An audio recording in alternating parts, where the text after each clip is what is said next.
ईदगाह। प्रेमचंद। रमजान के पूरे 30 रोजों के बाद ईद आई है। कितना मनोहर, कितना सुहावना प्रभात है। वृक्षों पर अजीब हरियाली है, खेतों में कुछ अजीब रौनक है, आसमान पर कुछ अजीब लालिमा है।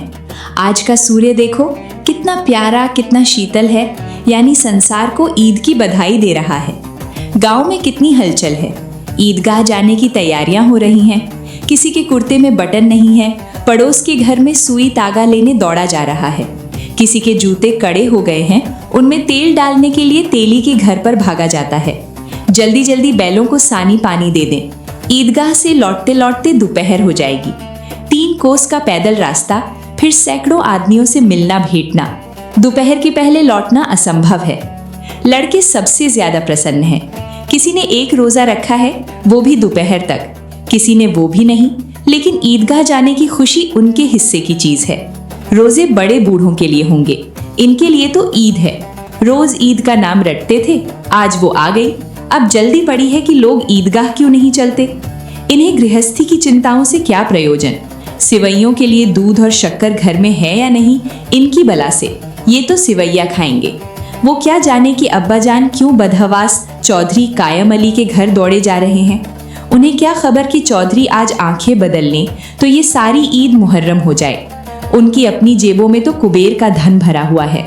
बार बार जेब से अपना खजाना निकालकर गिनते हैं और खुश होकर फिर रख लेते हैं।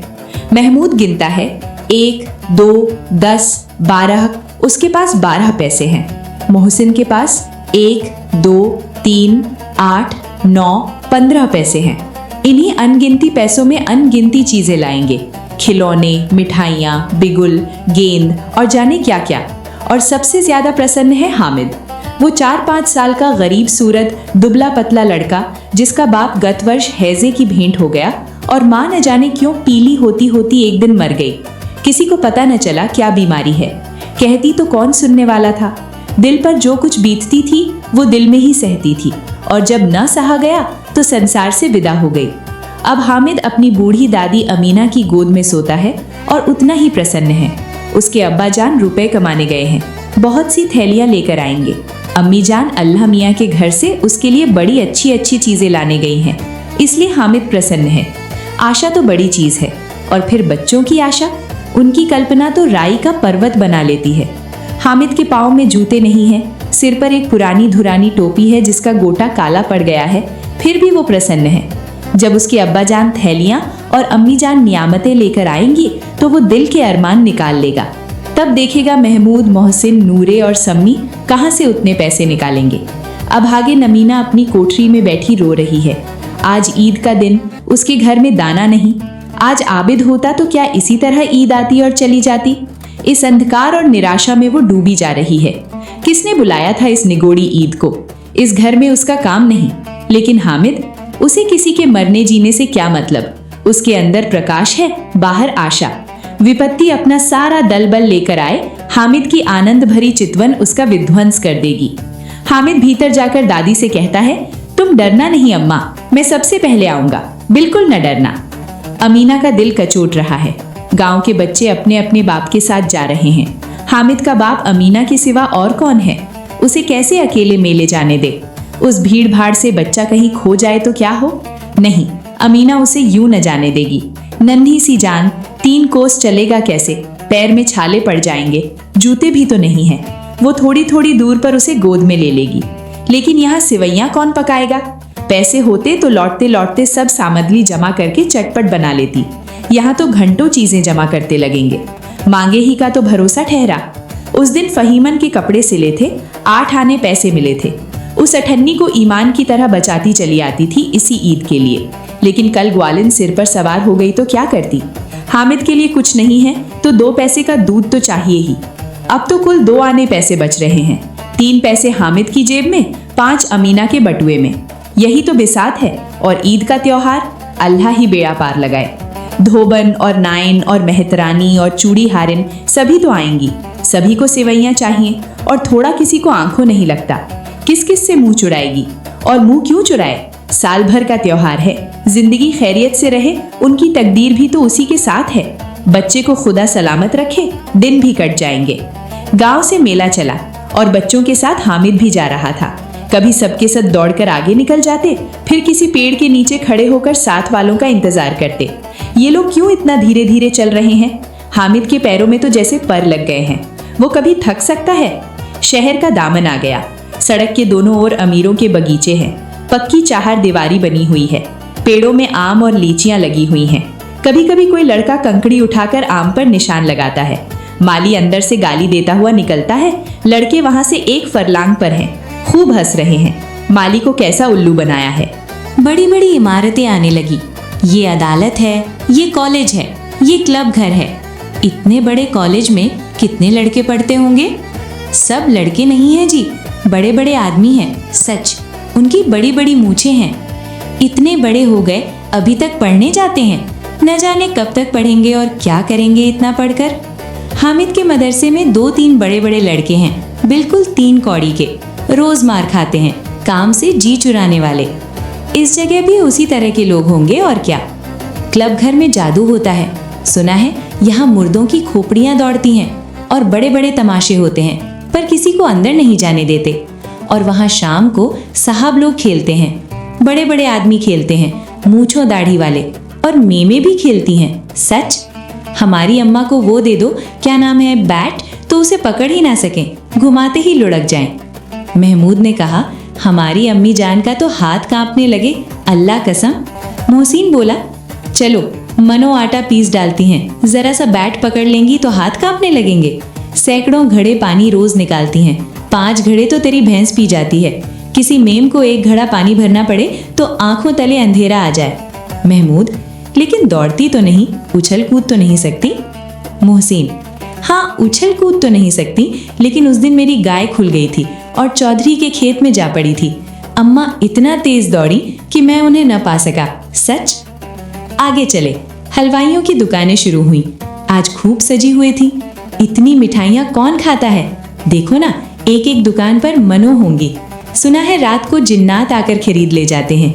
अब्बा कहते थे कि आधी रात को एक आदमी हर दुकान पर जाता है और जितना माल बचा होता है वो तुलवा लेता है और सचमुच के रुपए देता है, बिल्कुल ऐसे ही रुपए। हामिद को यकीन ना आया। ऐसे रुपए जिन्नात को कहाँ से मिल जाएंगे? मोहसिन ने कहा, जिन्नात को रुपए की क्या कमी, जिस खजाने में चाहे चले जाएं, लोहे के दरवाजे तक उन्हें नहीं रोक सकते जनाब। आप हैं किस फेर में? हीरे जवाहरात तक उनके पास रहते हैं। जिससे खुश हो गए उसे टोकरा जवाहरात दे दिए। अभी यहीं बैठे हैं, 5 मिनट में कलकत्ता पहुंच जाएं। हामिद ने फिर पूछा, जिन्नात बहुत बड़े बड़े होते हैं क्या? मोहसिन, एक एक आसमान के बराबर होता है जी। जमीन पर खड़ा हो जाए तो उसका सिर आसमान से जा लगे, मगर चाहे तो एक लोटे में घुस जाए। हामिद, लोग उन्हें कैसे खुश करते होंगे? कोई मुझे ये मंत्र बता दे तो एक जिन को खुश कर लूं। मोहसिन, अब ये तो मैं नहीं जानता, लेकिन चौधरी साहब के काबू में बहुत से जिन्नात हैं। कोई चीज चोरी हो जाए, चौधरी साहब उसका पता लगा देंगे और चोर का नाम भी बता देंगे। जुमेराती का बचवा उस दिन खो गया था। 3 दिन हैरान हुए, कहीं न मिला। तब झक मारकर चौधरी के पास गए। चौधरी ने तुरंत बता दिया, मवेशी खाने में है, और वहीं मिला। जिन्नात आकर उन्हें सारी जहान की खबर दे जाते हैं। अब उसकी समझ में आ गया कि चौधरी के पास क्यों इतना धन है और क्यों उनका इतना सम्मान है। आगे चले। ये पुलिस लाइन है, यही सब कांस्टेबल कवायद करते हैं। Rattan, FIFO. रात को बेचारे घूम घूम कर पहरा देते हैं, नहीं चोरियां हो जाएं। मोहसिन ने प्रतिवाद किया, ये कांस्टेबल पहरा देते हैं, तभी तुम बहुत जानते हो। अजी हजरत, ये चोरी कराते हैं। शहर के जितने चोर डाकू हैं सब इनसे मिले रहते हैं। रात को ये लोग चोरों से तो कहते हैं चोरी करो, और आप दूसरे मोहल्ले में जाकर जागते रहो पुकारते हैं। जब ही इन लोगों के पास इतने रुपए आते हैं। मेरे मामू एक थाने में कांस्टेबल हैं, 20 रुपया महीना पाते हैं, लेकिन 50 रुपए घर भेजते हैं। अल्लाह कसम, मैंने एक बार पूछा था कि मामू आप इतने रुपए कहाँ से पाते हैं? हंसकर कहने लगे, बेटा अल्लाह देता है। फिर आप ही बोले, हम लोग चाहें तो एक दिन में लाखों मार लाएं। हम तो इतना ही लेते हैं जिसमें अपनी बदनामी ना हो और नौकरी न चली जाए। हामिद ने पूछा, ये लोग चोरी करवाते हैं तो कोई इन्हें पकड़ता नहीं? मोहसिन उसकी नादानी पर दया दिखाकर बोला, अरे पागल, इन्हें कौन पकड़ेगा? पकड़ने वाले तो ये लोग खुद हैं, लेकिन अल्लाह इन्हें सजा भी खूब देता है। हराम का माल हराम में जाता है। थोड़े ही दिन हुए मामू के घर में आग लग गई। सारी लेई पूंजी जल गई, एक बर्तन तक न बचा। कई दिन पेड़ के नीचे सोए, अल्लाह कसम पेड़ के नीचे। फिर न जाने कहां से 100 कर्ज लाए तो बर्तन भांडे आए। हामिद, 100 तो 50 से ज्यादा होते हैं। कहाँ 50 कहाँ 100, 50 एक थैली भर होता है, 100 तो 2 थैलियों में भी ना आए। अब बस्ती घनी होने लगी। ईदगाह जाने वालों की टोलियां नजर आने लगी, एक से एक भड़कीले वस्त्र पहने हुए। कोई इक्के टांगे पर सवार, कोई मोटर पर, सभी इत्र में बसे, सभी के दिलों में उमंग। ग्रामीणों का ये छोटा सा दल अपनी विपन्नता से बेखबर संतोष और धैर्य में मगन चला जा रहा था। बच्चों के लिए नगर की सभी चीजें अनोखी थीं। जिस चीज की ओर ताकते ताकते ही रह जाते और पीछे से बराबर हॉर्न की आवाज होने पर भी न चेतते। हामिद तो मोटर के नीचे जाते जाते बचा। सहसा ईदगाह नजर आया। ऊपर इमली के घने वृक्षों की छाया है, नीचे पक्का फर्श है जिस पर जाजिम बिछा हुआ है और रोजेदारों की पंक्तियां एक के पीछे एक न जाने कहां तक चली गई हैं, पक्के जगत के नीचे तक जहां जाजिम भी नहीं है। नए आने वाले आकर पीछे की कतार में खड़े हो जाते हैं, आगे जगह नहीं है। यहाँ कोई धन और पद नहीं देखता। इस्लाम की निगाह में सब बराबर हैं। इन ग्रामीणों ने भी वजू किया और पिछली पंक्ति में खड़े हो गए। कितना सुंदर संचालन है, कितनी सुंदर व्यवस्था। लाखों सिर एक साथ सिजदे में झुक जाते हैं, फिर सब के सब एक साथ खड़े हो जाते हैं, एक साथ झुकते हैं और एक साथ घुटनों के बल बैठ जाते हैं। कई बार यही क्रिया होती है, जैसे बिजली की लाखों बत्तियां एक साथ प्रदीप्त हों और एक साथ बुझ जाएं, और यही क्रम चलता रहे। कितना अपूर्व दृश्य था, जिसकी सामूहिक क्रियाएं विस्तार और अनंतता हृदय को श्रद्धा, गर्व और आत्मानंद से भर देती थीं। मानो भ्रातृत्व का एक सूत्र इन समस्त आत्माओं को एक लड़ी में पिरोए हुए है। नमाज खत्म हो गई है, लोग आपस में गले मिल रहे हैं। मिठाई और खिलौने की दुकान पर धावा होता है। ग्रामीणों का ये दल इस विषय में बालकों से कम उत्साही नहीं है। ये देखो हिंडोला है, 1 पैसा देकर चढ़ जाओ। कभी आसमान पर जाते हुए मालूम होंगे, कभी जमीन पर गिरते हुए। ये चरखी है, लकड़ी के हाथी, घोड़े, ऊंट छड़ों में लटके हुए हैं। 1 पैसा देकर बैठ जाओ और 25 चक्करों का मजा लो। महमूद और मोहसिन और नूरे और सम्मी इन घोड़ों और ऊंटों पर बैठते हैं। हामिद दूर खड़ा है, 3 ही पैसे तो उसके पास हैं। अपनी कोष का 1/3 जरा सा चक्कर खाने के लिए नहीं दे सकता। सब चरखियों से उतरते हैं, अब खिलौने लेंगे। इधर दुकानों की कतार लगी हुई है, तरह तरह के खिलौने हैं। सिपाही और गुजरिया, राजा और वकील, भिश्ती और धोबन और साधु। वाह कितने सुंदर खिलौने हैं, अब बोला ही चाहते हैं। महमूद सिपाही लेता है, खाकी वर्दी और लाल पगड़ी वाला, कंधे पर बंदूक रखे हुए है। मालूम होता है अभी कवायद किए चला आ रहा है। मोहसिन को भिश्ती पसंद आया, कमर झुकी हुई है, ऊपर मशक रखे हुए है। मशक का मुंह एक हाथ से पकड़े हुए है, कितना प्रसन्न है, शायद कोई गीत गा रहा है। बस मशक से पानी उड़ेलना ही चाहता है। नूरे को वकील से प्रेम है, कैसी विद्वता है उसके मुख पर। काला चोगा, नीचे सफेद अचकन, अचकन के सामने की जेब में घड़ी, सुनहरी जंजीर, एक हाथ में कानून का पोथा लिए हुए है। मालूम होता है अभी किसी अदालत से जिरा या बहस किए चले आ रहे हैं। ये सब 2-2 पैसे के खिलौने हैं। हामिद के पास कुल 3 पैसे हैं। इतने महंगे खिलौने वो कैसे ले? खिलौना कहीं हाथ से छूट पड़े तो चूर चूर हो जाए, जरा पानी पड़े तो सारा रंग घुल जाए। ऐसे खिलौने लेकर वो क्या करेगा, किस काम के? मोहसिन कहता है मेरा भिश्ती रोज पानी दे जाएगा सांझ सवेरे। महमूद और मेरा सिपाही घर का पहरा देगा, कोई चोर आएगा तो फौरन बंदूक से फायर कर देगा। नूरे और मेरा वकील खूब मुकदमा लड़ेगा। सम्मी और मेरी धोबन रोज कपड़े धोएगी। हामिद खिलौनों की निंदा करता है, मिट्टी के ही तो हैं, गिरे तो चकनाचूर हो जाएं, लेकिन ललचाई हुई आंखों से खिलौनों को देख रहा है और चाहता है कि जरा देर के लिए उन्हें हाथ में ले सकता। उसके हाथ अनायास ही लपकते हैं, लेकिन लड़के इतने त्यागी नहीं होते हैं, विशेषकर जब अभी नया शौक है। हामिद ललचाता रह जाता है। खिलौने के बाद मिठाइयाँ आती हैं। किसी ने रेवड़ियाँ ली हैं, किसी ने गुलाब जामुन, किसी ने सोहन हलवा। मजे से खा रहे हैं। हामिद उनकी बिरादरी से पृथक है। अभागे के पास 3 पैसे हैं, क्यों नहीं कुछ लेकर खाता? ललचाई आंखों से सबकी ओर देखता है। मोहसिन कहता है हामिद रेवड़ी ले जा, कितनी खुशबूदार है। हामिद को संदेह हुआ ये केवल क्रूर विनोद है, मोहसिन इतना उदार नहीं है, लेकिन ये जानकर भी वो उसके पास जाता है। मोहसिन दोने से एक रेवड़ी निकालकर हामिद की ओर बढ़ाता है। हामिद हाथ फैलाता है। मोहसिन रेवड़ी अपने मुंह में रख लेता है। महमूद, नूरे और सम्मी खूब तालियां बजा बजा कर हंसते हैं। हामिद खिसिया जाता है। मोहसिन, अच्छा अब की जरूर देंगे हामिद, अल्लाह कसम, ले जा। हामिद, रखे रहो, क्या मेरे पास पैसे नहीं हैं? सम्मी, 3 ही पैसे तो हैं, 3 पैसे में क्या क्या लोगे? महमूद, हमसे गुलाब जामुन ले जाओ हामिद, मोहसिन बदमाश है। हामिद, मिठाई कौन बड़ी नेमत है, किताब में इसकी कितनी बुराइयां लिखी हैं। मोहसिन, लेकिन दिल में कह रहे होंगे कि मिले तो खा ले, अपने पैसे क्यों नहीं निकालते? महमूद, हम समझते हैं इसकी चालाकी, जब हमारे सारे पैसे खर्च हो जाएंगे तो हमें ललचा ललचा कर खाएगा। मिठाइयों के बाद कुछ दुकानें लोहे की चीजों की, कुछ गिलट और कुछ नकली गहनों की। लड़कों के लिए यहाँ कोई आकर्षण न था, वे सब आगे बढ़ जाते हैं। हामिद लोहे की दुकान पर रुक जाता है। कई चिमटे रखे हुए थे। उसे ख्याल आया, दादी के पास चिमटा नहीं है। तवे से रोटियां उतारती हैं तो हाथ जल जाता है। अगर वो चिमटा ले जाकर दादी को दे दे तो वो कितना प्रसन्न होंगी, फिर उनकी उंगलियां कभी न जलेंगी। घर में एक काम की चीज हो जाएगी।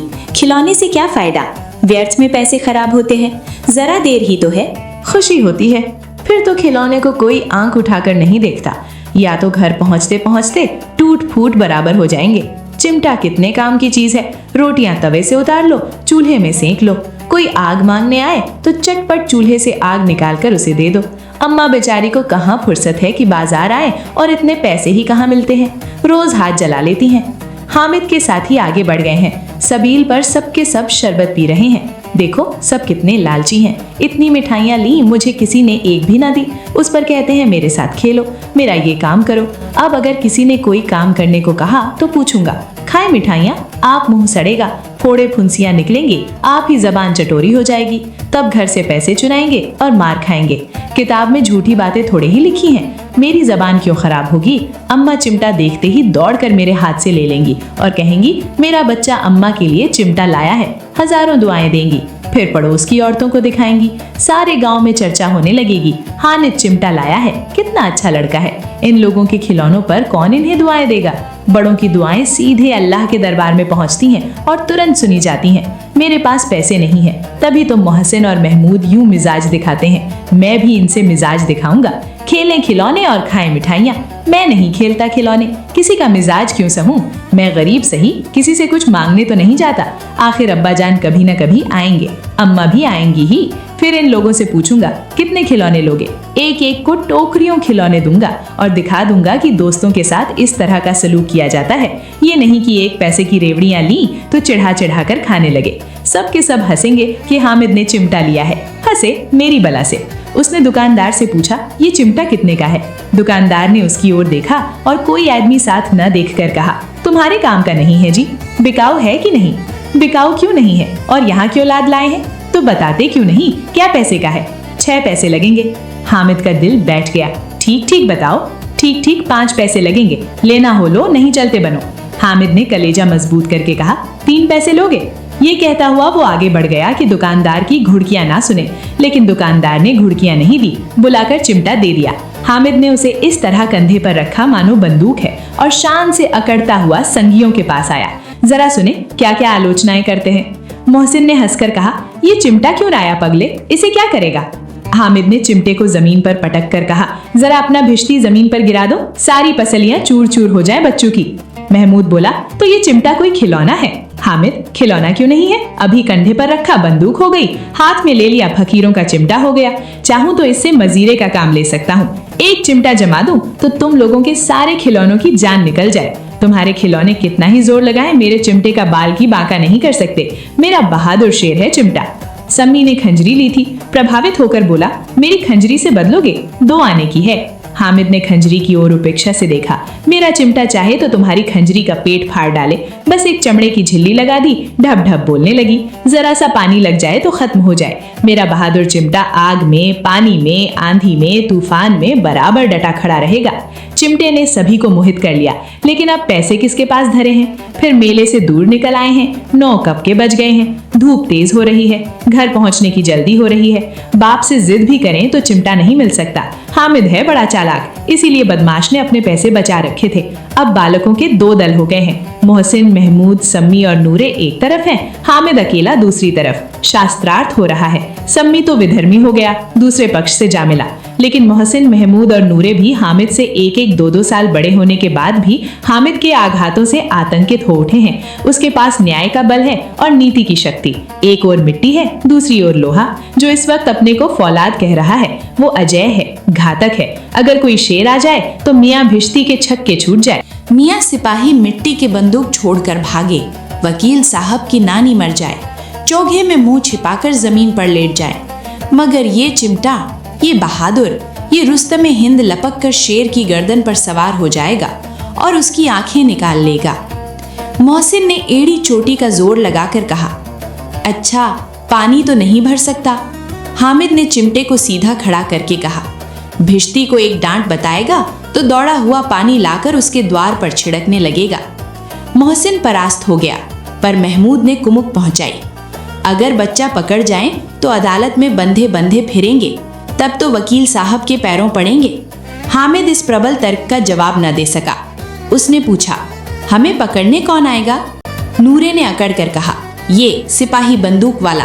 हामिद ने मुंह चढ़ाकर कहा, ये बेचारे हम बहादुर रुस्तम हिंद को पकड़ेंगे? अच्छा लाओ अभी जरा कुश्ती हो जाए, इसकी सूरत देखकर दूर से भागेंगे, पकड़ेंगे क्या बेचारे।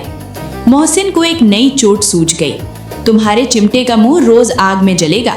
उसने समझा था कि हामिद लाजवाब हो जाएगा, लेकिन ये बात न हुई।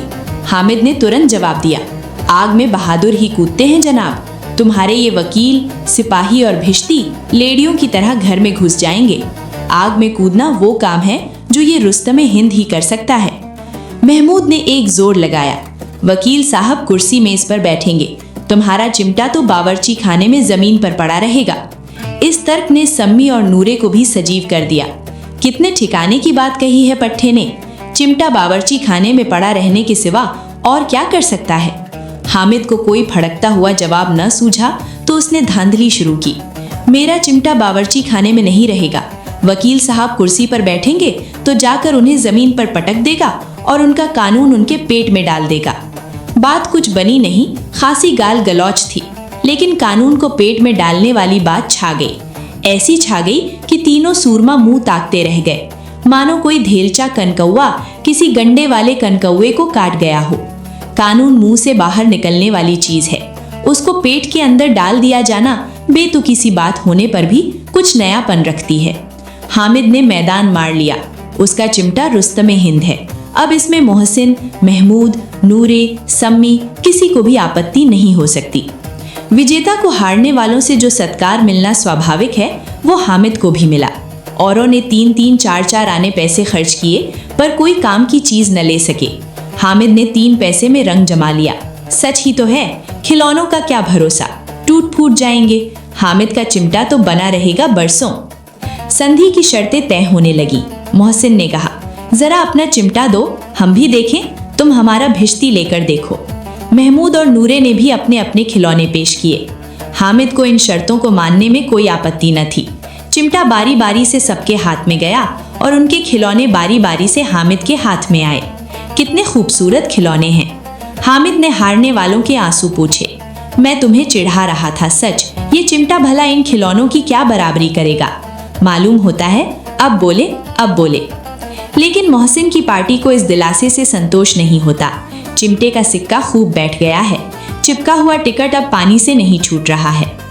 मोहसिन, लेकिन इन खिलौनों के लिए कोई हमें दुआ तो न देगा। महमूद, दुआ को लिए फिरते हो, उल्टे मार न पड़े। अम्मा जरूर कहेंगी कि मेले में यही मिट्टी के खिलौने मिले। हामिद को स्वीकार करना पड़ा कि खिलौनों को देखकर किसी की माँ इतनी खुश न होंगी जितनी दादी चिमटे को देखकर होंगी। 3 पैसों ही में तो उसे सब कुछ करना था और उन पैसों के इस उपयोग पर पछतावे की बिल्कुल जरूरत न थी। फिर अब तो चिमटा रुस्तम हिंद है और सभी खिलौनों का बादशाह। रास्ते में महमूद को भूख लगी। उसके बाप ने केले खाने को दिए। महमूद ने केवल हामिद को साझी बनाया। उसके अन्य मित्र मुंह ताकते रह गए। ये उस चिमटे का प्रसाद था। 11 बजे गांव में हलचल मच गई। मेले वाले आ गए। मोहसिन की छोटी बहन ने दौड़कर भिश्ती उसके हाथ से छीन लिया और मारी खुशी के जा उछली तो मियाँ भिश्ती नीचे आ रहे और सुर लोग सिधारे। इस पर भाई बहन में मारपीट हुई। दानों खूब रोए। उनकी अम्मा ये शोर सुनकर बिगड़ी और दोनों को ऊपर से 2-2 चांटे और लगाए। मियां नूरे के वकील का अंत उनके प्रतिष्ठानुकूल इससे ज्यादा गौरवमय हुआ। वकील जमीन पर या ताक पर तो नहीं बैठ सकता, उसकी मर्यादा का विचार तो करना ही होगा। दीवार में खूंटियां गाड़ी गईं, उन पर लकड़ी का एक पटरा रखा गया, पटरे पर कागज का कालीन बिछाया गया। वकील साहब राजा भोज की भांति सिंहासन पर विराजे। नूरे ने उन्हें पंखा झलना शुरू किया। अदालतों में खस की टट्टियां और बिजली के पंखे रहते हैं, क्या यहाँ मामूली पंखा भी ना हो? कानून की गर्मी दिमाग पर चढ़ जाएगी कि नहीं? बांस का पंखा आया और नूरे हवा करने लगे। मालूम नहीं पंखे की हवा से या पंखे की चोट से वकील साहब स्वर्गलोक से मृत्यु लोक में आ रहे और उनका माटी का चोला माटी में मिल गया। फिर बड़े जोर शोर से मातम हुआ और वकील साहब की अस्थि घूर पर डाल दी गई। अब रहा महमूद का सिपाही, उसे चटपट गांव का पहरा देने का चार्ज मिल गया। लेकिन पुलिस का सिपाही कोई साधारण व्यक्ति तो नहीं जो अपने पैरों चले, वो पालकी पर चलेगा। एक टोकरी आई, उसमें कुछ लाल रंग के फटे पुराने चिथड़े बिछाए गए, जिसमें सिपाही साहब आराम से लेटे। नूरे ने ये टोकरी उठाई और अपने द्वार का चक्कर लगाने लगे। उनके दोनों छोटे भाई सिपाही की तरफ से छोने वाले जागते लहो पुकारते चलते हैं, मगर रात तो अंधेरी ही होनी चाहिए। महमूद को ठोकर लग जाती है, टोकरी उसके हाथ से छूटकर गिर पड़ती है और मियाँ सिपाही अपनी बंदूक लिए जमीन पर आ जाते हैं और उनकी एक टांग में विकार आ जाता है। महमूद को आज ज्ञात हुआ कि वो अच्छा डॉक्टर है। उसको ऐसा मरहम मिला गया है जिससे वो टूटी टांग को आनन फानन जोड़ सकता है। केवल गूलर का दूध चाहिए। गूलर का दूध आता है, टांग जोड़ दी जाती है, लेकिन सिपाही को ज्यों ही खड़ा किया जाता है, टांग जवाब दे देती है। शल्य क्रिया असफल हुई, तब उसकी दूसरी टांग भी तोड़ दी जाती है।